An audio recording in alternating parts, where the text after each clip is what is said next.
দর্শক, একদিন আগেই নতুন সরকারের নতুন পররাষ্ট্রমন্ত্রী ডক্টর খলিলুর রহমান তিনি বললেন যে প্রফেসর ইউনূস সরকার যে চুক্তি আমেরিকার সঙ্গে করে গেছে সেই চুক্তির ব্যাপারে বিএনপি এবং জামাতকে তারা জানিয়েছিল এবং বিএনপি এবং জামাতের অনুমতি নিয়েই সেই চুক্তি করা হয়েছে। এখন পর্যন্ত বিএনপি থেকে কোনো বক্তব্য আসেনি, কারণ তিনি তো বিএনপিরই মন্ত্রী, এখন বিএনপিরই পররাষ্ট্রমন্ত্রী। সুতরাং সেই কথাটা বিএনপি রিভার্স করে দেবে কিংবা আপত্তি করবে এরকমটা না হওয়ার সম্ভাবনাই বেশি। কিন্তু মজার ব্যাপার হচ্ছে জামাত বেঁকে বসেছে।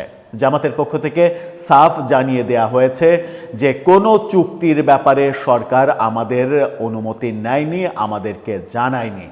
মহাসংকটে পড়ে যাচ্ছেন বোধহয় ডক্টর খলিলুর রহমান, কিংবা মহাসংকটে পড়তে এখনও অনেক বাকি বোধহয় প্রফেসর ইউনূস সরকারের। শুধু তাই নয়, আজকে রাজধানীতে মিছিল হয়েছে দুইজন উপদেষ্টাকে গ্রেপ্তার করে শাস্তির আওতায় আনার।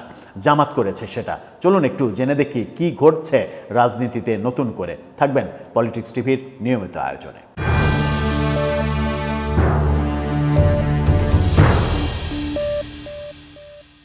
দর্শক, বলছিলাম আমেরিকার সঙ্গে যে চুক্তি, গোপন চুক্তি, প্রফেসর ইউনূস ক্ষমতা ছাড়ার ৭২ ঘন্টা আগে যে চুক্তি করেছিলেন, অর্থাৎ তার মেয়াদ শেষ হওয়ার ভোটের আগে ৭২ ঘন্টা আগে ভোট হয়েছে ১২ তারিখে, ৯ তারিখে যে চুক্তি তিনি করলেন সেই চুক্তি গোপন চুক্তি নয়, এটা তিনি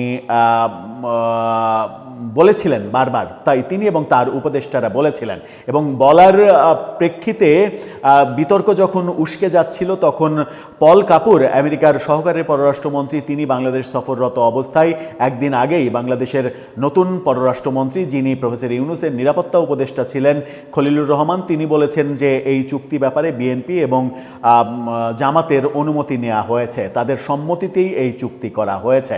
জামাতের আমির আজকে স্পষ্ট জানিয়ে দিয়েছেন যে জামাতের কোনো অনুমতি কিংবা সম্মতি নেওয়া হয়নি।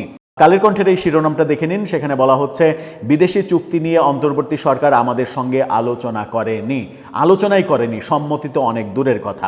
সরকারের পক্ষ থেকে দাবি করা হয়েছিল বড় রাজনৈতিক দলগুলোর সঙ্গে আলোচনা করে চুক্তি হয়েছে। আজকে নিজের ভেরিফাইড ফেসবুক পেজে দেওয়া এক পোস্টে জামাত আমির বলেন, বিগত অন্তর্বর্তী সরকারের আমলে বিভিন্ন দেশের সঙ্গে সরকার কয়েকটি চুক্তি সম্পাদন করেছে, কিন্তু দুঃখজনকভাবে এ ধরনের কোনো চুক্তি নিয়ে সরকার আমাদের সঙ্গে কোনো আলোচনা করে। তিনি আরও বলেন, আমরা বহুবার দাবি জানিয়েছিলাম যে সংসদ না থাকার কারণে সরকার বিভিন্ন জাতীয় ইস্যুতে যেভাবে রাজনৈতিকভাবে দলগুলোর সঙ্গে সংলাপ করছে, ঠিক একইভাবে আন্তর্জাতিক চুক্তির মতো গুরুত্বপূর্ণ বিষয়গুলোতেও রাজনৈতিক দলগুলোর সঙ্গে আলোচনা করে সিদ্ধান্ত নেওয়া উচিত ছিল, কিন্তু তৎকালীন সরকার আমাদের সেই দাবিগুলোকে আমলে নেয়নি। অতএব এ বিষয়ে আমাদের অবস্থান স্পষ্ট এবং এখানে কোনো ধরনের ধোঁয়াশা তৈরির কোনো সুযোগ নেই। সম্প্রতি নতুন সরকারের পররাষ্ট্রমন্ত্রী এবং সাবেক সরকারের নিরাপত্তা উপদেষ্টা দাবি করেছিলেন যে এই চুক্তির ব্যাপারে বিএনপি এবং জামাতের সম্মতি নিয়েই চুক্তি করা হয়েছে। এই বোমাটা যখন ফাটিয়ে দিলেন জামাত আমির, তখন অন্যদিকে দেখছি রাজধানীতে আজকে জামাতের বিক্ষোভ মিছিল। এই শিরোনামটা দেখে নিন। সেখানে বলা হচ্ছে, রিজওয়ানা হাসান ও খলিলুর রহমানকে গ্রেপ্তারের দাবিতে জামাতের বিক্ষোভ, বিশাল বিক্ষোভ মিছিল করেছে তারা। এবং খলিলুর রহমান সরকারের থেকে বিএনপির পক্ষে কাজ করেছে, মির্জাফরি করেছে, রিজওয়ানা হাসানও মির্জাফরি করেছে। এই দুই উপদেষ্টা জাতির সঙ্গে মির্জাফরের ক্যারেক্টারে অভিনয় করেছে। এরকম নানা কথা আজকে জামাতের পক্ষ থেকে বলা হয়েছে।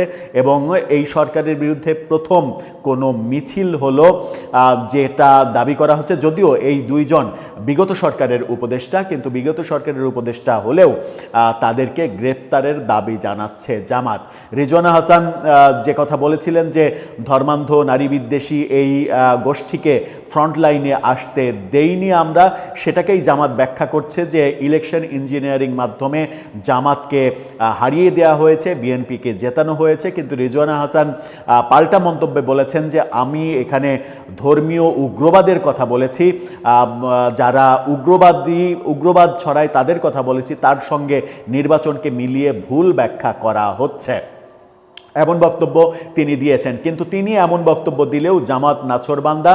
এখনও জামাত চাইছে এই দুইজনকে গ্রেপ্তার করতে হবে, গ্রেপ্তার করে ইলেকশন ইঞ্জিনিয়ারিংয়ের ব্যাপারে যে খোঁজ খবর সেই খোঁজ খবর নিতে হবে। তারা ইলেকশন ইঞ্জিনিয়ারিং করেছে কিনা, কিভাবে করেছে তার মুখোশ উন্মোচন করতে হবে, এরকম অবস্থা তৈরি হচ্ছে। দর্শক, আপনার কি মনে হয়, রাজনীতি কি ঘোলাটে হয়ে যাচ্ছে? এবং বিশেষ করে রিজওয়ানা হাসান এবং ডক্টর খলিলুর রহমান দুই ক্ষেত্রে যে মন্তব্য করলেন, একজন উগ্রবাদ আর একজন চুক্তি সবার সঙ্গে অনুমতি সম্মতি নিয়ে করা হয়েছে, এই বক্তব্য দিয়ে কি নতুন সরকারকে বিপদে ফেলে দিলেন? আপনার মন্তব্য জানিয়ে লিখতে পারেন আমাদের কমেন্ট বক্সে।